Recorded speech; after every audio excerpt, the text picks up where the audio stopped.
السلام علیکم۔ آج جو ہم جس ٹاپک پہ ڈسکشن کرنے جا رہے ہیں وہ یوز آف فورس ہے، اور یہ انٹرنیشنل لاء کی ٹرمینالوجی ہے کہ انٹرنیشنل لاء میں اور یونائٹڈ نیشنز کا جو چارٹر ہے وہ اسٹیٹس کو کن کنڈیشنز میں یوز آف فورس کی اجازت دیتا ہے کہ یوز آف فورس لیگل ہے یا ان لیگل ہے۔ تو آج ہم اس چیز پہ ڈسکشن کرنے جائیں گے۔ تو سب سے پہلے جو اس میں تین کنڈیشنز ہیں جو کہ انٹرنیشنل لاء میں یوز آف فورس کے بارے میں ہے، وہ جوس اینڈ بیلم ہے، اور جوس اینڈ بیلو ہے، اور جوس پوسٹ بیلم ہے۔ اب جوس اینڈ بیلم کیا ہے کہ رائٹ ٹو وار، کہ یہ جو ہے یہ کلاس جو ہے یہ اسٹیٹس کو رائٹ ٹو وار دیتا ہے کہ اگر آپ پہ ایسی کوئی بھی کنڈیشن آتی ہے جس میں آپ کا جو ڈیفنس ہے، آپ کی ٹیریٹوریل انٹیگریٹی کو خطرہ ہے کسی اسٹیٹ سے، تو آپ نہ یوز آف فورس کر سکتے ہو۔ اور جو دوسرا جوس اینڈ بیلو ہے، یہ ایتھکس آف وار کے بارے میں بتاتا ہے کہ رائٹ ہاؤ ٹو وار، کہ آپ نے جنگ لڑنی ہے تو جنگ کیسے لڑنی ہے۔ جس طرح ایک اسلامک کانسیپٹ ہے کہ اسلام میں آپ نے جنگ کے دوران بوڑھوں کو قتل نہیں کرنا، جو ان آرم کمبیٹنٹس ہوتے ہیں ان کو نہیں قتل کرنا، اسی طرح جو بچے ہوتے ہیں ان کو نہیں قتل کرنا، پودوں کو نقصان نہیں پہنچانا۔ تو سیم ٹو سیم یہ بھی ایسے ہی ہے کہ جب آپ نے وار سٹارٹ کر دی ہے تو اس میں آپ نے جنگ کیسے کرنی ہے، تو یہ جنگ کے ایتھکس بتاتا ہے۔ اب جوس پوسٹ بیلم جو ہے یہ بتاتا ہے کہ جب جنگ ہو گئی ہے، جنگ کے بعد جو وہاں پر نقصان ہوا ہے اس کو پیس کو ریسٹور کیسے کرنا ہے، اور جو وار کرمنلز ہیں جو اس جنگ میں وار کرائمز ہوئے ہیں، وار کرائم کمٹس ہوئے ہیں، ان کے بارے میں ان کو کیسے نہ انصاف کے کٹہرے میں لانا ہے۔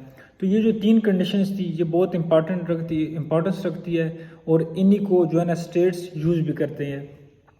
تو کہتے ہیں کہ یوز آف فورس لیگل ہے یا ان لیگل ہے، تو اس کے بارے میں جو یونائٹڈ نیشن کا جو چارٹر ہے 2.4 وہ بتاتا ہے کہ نا آپ سیلف ڈیفenس میں یوز آف فورس کر سکتے ہو۔ اور اس کے آگے جو ہے وہ آرم فورسز کے بارے میں بتایا گیا ہے، اور جو آرٹیکل 5 ہے یونائٹڈ نیشن کے چارٹر کا، وہ کلیکٹیو سیکورٹی کا کانسیپٹ دیتا ہے کہ جس کے تحت نیٹو بنی ہے۔ نیٹو کا جو ملٹری الائنس تھا وہ اسی کنڈیشن کو جسٹیفائی کرتا ہے کہ ہم نے کلیکٹیو سیکورٹی کو مد نظر رکھتے ہوئے ہم نے یہ الائنس بنایا ہے کہ attack at one will be consider attack at all. تو اسی طرح کہ یورپ کے کسی بھی کنٹری نیٹو کے کسی الائی پہ اٹیک ہوتا ہے تو وہ سب پہ اٹیک سمجھا جائے گا، جو کہ 1949 میں انہوں نے کمیونزم کو ڈیفیٹ کرنے کے لیے نیٹو کا الائنس بنایا تھا۔ تو اس بارے میں یہ انٹرنیشنل لاء یہ کہتا ہے۔ تو یوز آف فورس ہے کیا، اس کی ڈیفینیشن کیا ہے، اس بارے میں ایک فلاسفر ہے جو پولیٹیکل تھنکر ہے، وہ رابرٹ جے آرٹ ہے، وہ اس چیز کو نہ کیٹیگرائز کرتے ہیں، اور انہوں نے 4 چیزیں رکھی ہیں سامنے کہ یہ چیز جو ہے نا یہ یوز آف فورس میں آتی ہیں۔ ان میں سب سے پہلا ہے کہ ڈیفنس، کہ آپ اپنے ڈیفنس میں یوز آف فورس کر سکتے ہو، ایون کہ آپ سیلف ڈیفنس میں اٹیک بھی کر سکتے ہو دوسرے ملک پر۔ تو یہ اس نے بتایا۔ جو دوسری بات ہے ڈیٹرنس کا جو کانسیپٹ ہے، ڈیٹرنس کیا ہوتی ہے کہ ایک کنٹری کے پاس نیوکلیر ویپن ہے تو اس نیوکلیر ویپنس کو چلائے گا نہیں، لیکن وہ ڈیٹر کرے گا اپنے دشمن کو کہ میرے پاس نیوکلیر ویپنز ہیں، اور اگر تم مجھے تھریٹ کرو گے تو میں نیوکلیر ویپنز یوز کر سکتا ہوں۔ تو جو تیسری بات ہے کمپیلنس ہے، اس میں سینکشنز اور ٹریڈ ایگریمنٹس آتے ہیں، ٹریڈ ریسٹرکشنز آتی ہیں، کہ اس میں ہم ایران کی اگزامپل لے سکتے ہیں۔ ابھی اس میں کوئی ایٹم بم یا کوئی میزائل یا گولی نہیں چل رہی، لیکن یہاں پر جو ہے نا یہ لوگ سینکشنز یوز کر رہے ہیں اور ٹریڈ ریسٹرکشنز یوز کر رہے ہیں۔ تو میرے خیال سے یوز آف فورس میں یہ ایک بہت سخت کنڈیشن ہے کہ آپ کسی ملک پہ سینکشن لگا دو یونائٹڈ نیشن کے تھرو، اور ایران اس کی بیسٹ ایگزامپل ہے کہ ایران کی جو معیشت ہے وہ اسی وجہ سے خراب ہے۔ اگر آج ایران سے پابندیاں اٹھ جاتی ہیں، سینکشنز ہٹا دی جاتی ہیں، تو ایران ایک گروئنگ اکانومی ہوگا اس ریجن کی۔ تو جو نمبر 4 ہے وہ سویگرنگ ہے، کہ اس میں آپ نے show of potential to use of force کرنا ہے، کہ جیسے آپ نے اپنے ویپنز کی نمائش کر دی. ملٹری پریڈز ہوتی ہیں پاکستان میں بھی ہر سال جو 23 مارچ کو پریڈ ہوتی ہے. اس کے علاوہ ڈیفنس ڈے وغیرہ ہوتا ہے. تو اس میں پاکستان اور اس کے علاوہ جو جتنی اسٹیٹس ہوتی ہیں ان میں جو ملٹری پریڈز ہوتی ہیں وہ اسی چیز کو مد نظر رکھتے ہوئے کہ ہمارے پاس پوٹینشیل ہے کہ ہم یوز آف فورس کر سکتے ہیں. تو یہ ایک سوال اٹھتا ہے کہ when states can use force, کہ کب کب جو ہے نا اسٹیٹس یوز آف فورس کر سکتی ہیں، اور کیا مورلی اخلاقی طور پر یہ جو یوز آف فورس ہے یہ جسٹیفائیبل ہے، اور کین وار بی جسٹیفائڈ، کہ جو جنگ کا عمل ہے، جو جنگ ہے اس کو جسٹیفائی کیا جا سکتا ہے. تو اس بارے میں بھی ایک جسٹ وار تھیوری ہے اور ایک پورا اسکول آف تھاٹ ہے جو کہ اس چیز کو جسٹیفائی کرتا ہے. اور اس بارے میں جو ہے نا 6 کنڈیشن ہے، 6 کنڈیشنز رکھتے ہیں وہ لوگ جسٹ وار تھیوری کے جو پریچرز ہیں جو اس چیز کو جسٹیفائی کرتے ہیں کہ اگر یہ 6 کنڈیشنز پہ ہم پورا اترتے ہیں تو ہم جنگ لڑ سکتے ہیں، اس میں کوئی برائی نہیں ہے. اس میں وہ بتاتے ہیں کہ جسٹ کاز ہونا چاہیے، اور رائٹ انٹینشن، اور legal process and public declaration. اس کے علاوہ پروپیشنلٹی ہے، لاسٹ ریزارٹ ہے، اینڈ پروبیبلٹی آف سکسیس ہے. اب اس کو ہم تھوڑا سا ایکسپلین کریں جسٹ کاز کو، کہ جسٹ کاز کی اگزامپل کیا تھی. کہ آپ تھوڑا ہسٹری میں چلے جائیں، جب 9/11 کا اٹیک ہوا تھا تو اس ٹائم پوری دنیا کی جو سمپتھیز تھی، ہمدردیاں امریکہ کے ساتھ تھی کہ امریکہ پہ اٹیک ہوا ہے، امریکہ کے 3000 لوگ مارے گئے ہیں، شہری مارے گئے ہیں، اور وہ ٹیررزم کی زد میں ہے. تو اس جسٹ کاز تھا، ان کے پاس ایک اچھا کاز تھا افغانستان پہ اٹیک کرنے کا. رائٹ انٹینشن کیا تھی کہ ان کے پاس یہ تھا 9/11 کے بعد کہ ہم نے نا پوری دنیا میں جو ٹیررزم آ رہی ہے، جو ٹیررسٹ آرگنائزیشنز ہیں وہ پوری دنیا کے لیے خطرہ ہیں، ڈیموکریسی کو خطرہ ہے، freedom of speech, freedom of expression, مطلب جو لبرل ورلڈ آرڈر ہے اس کو بہت بڑا خطرہ ٹیررزم سے ہے، تو ہم نے اس کو ختم کرنا ہے. تو اسی چیز کو سامنے رکھتے ہوئے انہوں نے افغانستان پہ اٹیک کر دیا. اب اٹیکس ایک دم نہیں ہوتے، اس کے لیے پورا ایک لیگل پروسیس کرتے ہیں اور پبلک ڈکلیریشن ہوتی ہے. وہ ایک نیریٹو بلڈ کرتے ہیں جس کے بعد وہ لوگ وار پہ جاتے ہیں، اٹیکس پہ جاتے ہیں. یہی نہیں کہ جب 9/11 کا اٹیک ہوا اس کے فوراً بعد انہوں نے اٹیک نہیں کیا. وہ جو 20 دن کا گیپ تھا 11 ستمبر سے 7 اکتوبر 2001 کے درمیان، اس دوران انہوں نے United nations, international law, international courts of جو جسٹس وغیرہ تھی، جتنے بھی ایسے پلیٹ فارمز تھے، وہاں سے انہوں نے ٹریٹیز سائن کروائے، وہاں سے انہوں نے بل پاس کروائے، تب جا کے انہوں نے افغانستان پہ اٹیک کیا. اور پبلک کی جو ہمدردیاں تھی، پبلک جو ڈیکلیریشن تھی، اس کو بھی انہوں نے گین کیا. اب پروپورشنلٹی کیا ہوتی ہے کہ بیلنس، کہ جتنا نقصان آپ کو کسی ٹیررسٹ نے پہنچایا آپ بھی اسے اتنا ہی نقصان پہنچائے.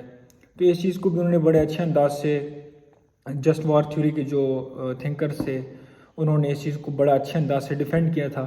اب لاسٹ ریزارٹ یہ ہے کہ وار شوڈ بی لاسٹ آپشن. اس سے پہلے آپ جتنے پیسفل مینز ہیں، ڈپلومیٹک فرنٹس ہیں، ان پہ آپ کوشش کرو کہ جنگ نہ کی جائے. اب پروبیبلٹی آف سکسیس کہ آپ اگر جنگ کر لیتے ہیں، جنگ میں جنگ کو نہ ڈکلیئر کر لیتے ہیں، وار ڈکلیئر کر دیا آپ نے، تو اس کے بعد جو کتنے چانسز ہیں کہ آپ کامیاب ہو جائیں گے. تو یہ جو جسٹ وار تھیورسٹ ہیں وہ ان 6 پوائنٹس کو سامنے رکھ کر وار کو جسٹیفائی کرتے ہیں. تو چلیں اس پہ ہم تھوڑی کرٹیسزم کرتے ہیں کہ کیسے پتہ لگایا جائے گا کہ یہ جو 6 کنڈیشنز ہیں ان میں رائٹ انٹینشن ہے. اب جو ایک اسکول آف تھاٹ ہے پیسیفزم، پیسیفسٹ، وہ پیسیفسٹ کون لوگ ہوتے ہیں؟ وہ وائلنس، وار، انجسٹس، ان چیزوں کو وہ ان کی ڈکشنری میں ایسے الفاظ ہیں ہی نہیں ہے. وہ کہتے ہیں کہ کسی بھی صورت میں وار اور وائلنس جسٹیفائیبل نہیں ہے. اب اس کی وہ ریزن کیا پیش کرتے ہیں؟ ریزن یہ پیش کی جاتی ہے کہ جو وار ہوتی ہے اس کا جو ٹارگٹ ہوتا ہے، اس کا جو میگنیچیوڈ ہوتا ہے وہ بہت ہارمفل ہوتا ہے، اور اس میں جو سویلین اور انوسینٹس ہوتے ہیں وہ نشانہ بنتے ہیں. اور جو کہ میرے خیال سے ایک ٹھیک انٹینشن ہے، جو ٹھیک بات ہے کہ جب بھی کوئی جنگ ہوتی ہے تو اس میں جو نشانہ بنتے ہیں وہ سویلین لوگ جو ہیں ان میں بہت زیادہ ان کو نقصان ہوتا ہے. اور جو نان ایگریسرز ہوتے ہیں، جو نان کمبیٹنٹس ہوتے ہیں، ان کو نقصان پہنچتا ہے، ایک ملک کی معیشت کو نقصان پہنچتا ہے. تو تو اس وجہ سے یہ لوگ وار کو جسٹیفائی نہیں کرتے. اب اس بارے میں ایک کوٹیشن ہے کہ وار از لیگلائزڈ ماس مرڈر. یہ ایک برٹن لاس گریٹ وار سولجر تھا ہنری جان پیچ، جو کہ 1898 میں پیدا ہوئے تھے اور 2011 میں ان کی وفات ہوئی. انہوں نے یہ کہا تھا کہ وہ خود جنگ لڑ چکے تھے، انہوں نے گریٹ وارز لڑی ہیں، تو وہ کہتے ہیں کہ وار از اے لیگلائزڈ مرڈر. تو اس بارے میں اگر ڈسکشن کی جائے کہ وار جو ہے وہ جسٹیفائیبل ہے، اب ہم نے جو یہ سارے جو آرٹیکلز وغیرہ انٹرنیشنل لا کے ڈالے ہیں، یونائٹڈ نیشن کا جو آرٹیکل 5(1) ڈالا ہے، اس پہ ہم نے ڈسکشن کی. تو اس پہ آپ کیا سوچتے ہیں کہ آپ کا کہ جسٹ جو سیلف ڈیفینس میں وار لڑی جا سکتی ہے کہ نہیں لڑی جا سکتی؟ اب ٹھیک ہے، اگر ہم اس بات کو مان بھی لیتے ہیں کہ جو ہم نے 6 پوائنٹس پہ ڈسکشن کی ہے کہ وہ ٹھیک ہیں، تو ہم اگر تاریخ میں گراؤنڈ ریلیٹیز کو اٹھائیں کہ جو افغانستان کا اٹیک تھا وہ جسٹیفائیبل تھا، کہ اس میں ہزاروں سویلین شہید ہوئے، اس میں دونوں طرف سے جو افغان طالبان کا اور جو افغان نیشنل آرمی تھی ان کی جو کیجویلٹیز ہوئی ہیں کہ وہ جسٹیفائیبل تھی. اور پھر یہ کہ امریکہ نے وہاں پر 20 سال گزارے، اس کے بعد کیا امریکہ اپنے مقاصد حاصل کرنے میں کامیاب ہو گیا؟ تو اس بات پہ بہت بڑا کوسچن مارک بنتا ہے. تو اس بارے میں بھی آپ سوچیں کہ کیا وار کو جسٹیفائی کیا جا سکتا ہے آج کی جو ماڈرن ٹیکنالوجی کا دور ہے، جس میں نیوکلیر ویپنز ہے، weapon of mass destruction use ہوتے ہیں، کیمیکل ویپنز یوز ہوتے ہیں وار میں، وار کرائمز کمٹس ہوتے ہیں، اور روبوٹکس وار ہے، آرٹیفیشل انٹیلیجنس کو یوز کیا جاتا ہے اس میں. تو کیا ایسے میں وار ڈکلیئر کر دینی چاہیے کسی بھی اسٹیٹ کو؟ بے شک انٹرنیشنل لا نے اس چیز کو اجازت دی ہے، لیکن اگر ہم حقیقت کو سوچیں کہ وار ایک جسٹیفائیبل ایکٹ ہے، تو میرے خیال سے تو war can not be justified, violence can not be justified. اب دوسری اگزامپل کیا ہے؟ 2003 میں امریکہ اور اس کے جو الائی تھے انہوں نے عراق پہ اٹیک کیا، کس وجہ سے کہ وہاں پر ویپنز آف ماس ڈسٹرکشن ہے.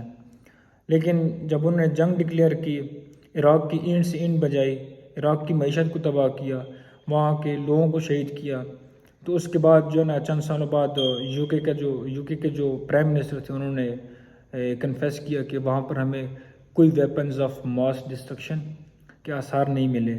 تو یہ دونوں جو کیس اسٹڈیز ہیں، دونوں باتیں غلط ثابت ہو گئیں. جو ہم نے 6 پوائنٹس کو ڈسکس کیا تو وہ بھی غلط ثابت ہو گئے کہ جو اسٹیٹس ہیں وہ سیلف انٹرسٹ کے لیے، یا جو پولیٹیکل ایلیٹس ہیں یا جو وار کرمنلز ہوتے ہیں وہ اپنے انٹرسٹس کے لیے وار شروع کرتے ہیں، اور اس کے جو نتائج ہوتے ہیں وہ ایک عام سویلین پہ پڑتے ہیں. اور یہ نہیں ہے کہ جو وار ہے، جو جنگ ہے، وہ اس ریجن تک محدود ہو رہی ہے، بلکہ آج کی جو گلوبلائزیشن ہے جس میں پوری دنیا آپس میں انٹر لنکڈ ہے، پوری دنیا کی معیشت پہ اس کے اثرات پڑتے ہیں. اب تیسری بات ہم یہ کرتے ہیں کہ جو رشیا یوکرین کی جو وار ہو رہی ہے ابھی، اس میں اس کا کیا ہے کہ رشیا کو تھریٹ فیل ہوا یوکرین سے کہ یوکرین نیٹو کا ممبر بنے گا، اور نیٹو کی جو جتنی مشینری ہے، جتنی ویپنز وغیرہ ہیں وہ ہمارے بارڈر تک آ جائیں گے، اس سے ہماری ٹیریٹوریل انٹیگریٹی کو بہت بڑا خطرہ ہے. تو انہوں نے اس چیز کو استعمال کرتے ہوئے یوکرین پہ وار ڈکلیئر کر دی، یوکرین پہ اٹیک کر دیا. تو کیا جسٹیفائیبل ہے کہ یوکرین میں آج جو ہزاروں شہری ہیں وہ انہوں نے ملک چھوڑ دیا ہے اور اب تک ہزاروں کیجویلٹیز ہو گئی ہیں؟ تو کیا اس چیز کو جسٹیفائی کیا جا سکتا ہے؟ تو یہ ایک سوچنے کا مقام ہے، سوچنے کی بات ہے. تو اس بات پہ ہمیں سوچنا چاہیے، اور جو پولیٹیکل سائنٹسٹ ہیں یا انٹرنیشنل ریلیشنز کے جو اسٹوڈنٹس ہیں ان کو اس چیز کو جب وہ ان کلوزز کو پڑھتے ہیں انٹرنیشنل لا میں، تو ان کو ان سب چیزوں پہ کریٹیکل انالیسس کر کے ایک اپنا اپینین بلڈ کرنا چاہیے. Thank you so much.